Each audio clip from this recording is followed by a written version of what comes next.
কার্তিক মাসের শেষ 15 দিনের প্রতি শনি ও মঙ্গলবার লোকনাথ ভক্তদের জন্য এক বিশেষ সময়। এই সময় তারা পালন করে কার্তিক ব্রত বা উপবাস। কলাপাতা, ফুল আর মাটির প্রদীপের সাজে ভক্তিমুখর আয়োজন।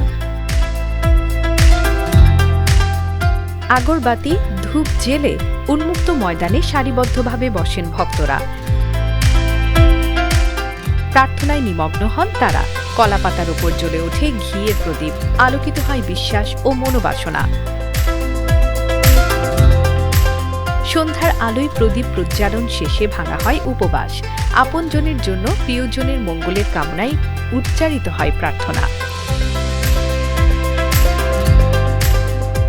দেশের নানা প্রান্ত থেকে, এমনকি দেশের বাইরে থেকেও নারায়ণগঞ্জের বারুদি লোকনাথ আশ্রমে ছুটে আসেন হাজারো ভক্ত।